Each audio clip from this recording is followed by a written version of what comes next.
Salut, je m'appelle Francis Groff.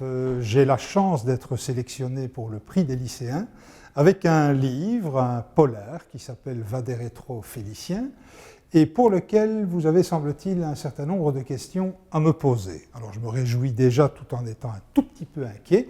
Quoi qu'il en soit, je vous accueille chez moi pour répondre à ces questions. Bonjour, quelles sont vos sources d'inspiration?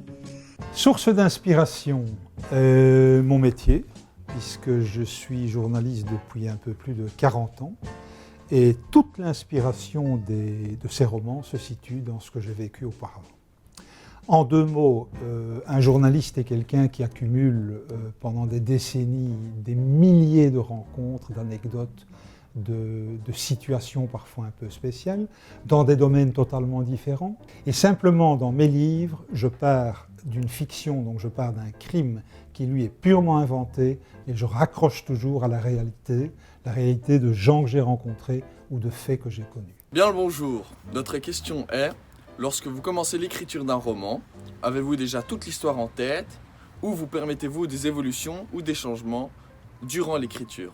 Alors la réponse est oui et non. C'est-à-dire que quand je démarre l'écriture d'un roman, j'ai le début, ce qu'on appelle le prologue, qui tient généralement au meurtre lui-même, et j'ai la fin du roman.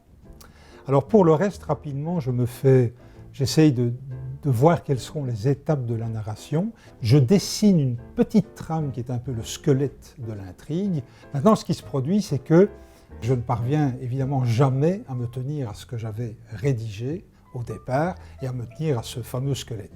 Donc ce qui se passe, c'est que j'invente des choses, des éléments supplémentaires, et parfois, ça m'amène à réorienter les choses de manière tout à fait surprenante. Avez-vous un rituel d'écriture, des horaires particuliers, un endroit préféré pour écrire? Alors, il y a trois choses dans cette question. Je dirais qu'un horaire particulier, non. C'est un petit peu, je fais mille et une choses au cours de ma vie quotidienne, non. J'écris le matin, l'après-midi, peu importe. Par contre, quand je me mets à l'écriture, je m'efforce de travailler au moins 3 heures à 3h30 par jour. Ça, c'est clair.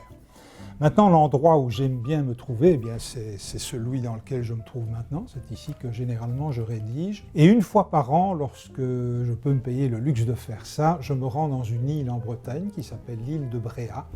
Et là, pendant une dizaine de jours, j'écris dans un cabanon qui se trouve au-dessus de la baie. Et c'est un endroit magnifique. Bonjour, qu'est-ce que vous aimez le plus dans votre métier d'écrivain? Ce que j'aime le plus dans mon métier d'écrivain, très difficile à se dire dans la mesure où j'ai deux métiers d'écrivain. Le premier, c'est celui de journaliste, puisque j'ai beaucoup travaillé en presse écrite, et celui-ci, c'est celui de romancier, je dirais. Alors, ce que je peux dire en tout cas, c'est que je prends plaisir maintenant à faire des romans, parce que là, je peux m'éclater, je ne suis pas tenu par des vérités historiques et autres, alors qu'en tant que journaliste, je faisais du travail d'écriture, mais plutôt alimentaire, donc intéressant, mais moins agréable à faire. Êtes-vous sensible à la critique? Sensible à la critique. Alors là, je suis un peu mal à l'aise parce que j'étais moi-même critique de bande dessinée pendant une douzaine d'années, et je me suis rendu compte que parfois je blessais involontairement les gens. Donc c'est vrai qu'une critique, ça peut parfois faire mal, mais je pense que c'est le rôle de l'auteur d'accepter qu'une critique soit là. Et une critique est toujours constructive dès l'instant où elle ne démolit pas totalement l'ouvrage, dès l'instant où elle est argumentée et dès l'instant où peut-être elle ouvre des pistes. Cela dit, ça me donne une idée. Le jour où je suis réellement confronté à un critique un peu trop virulent, je pourrais peut-être envisager de le faire disparaître dans un prochain roman.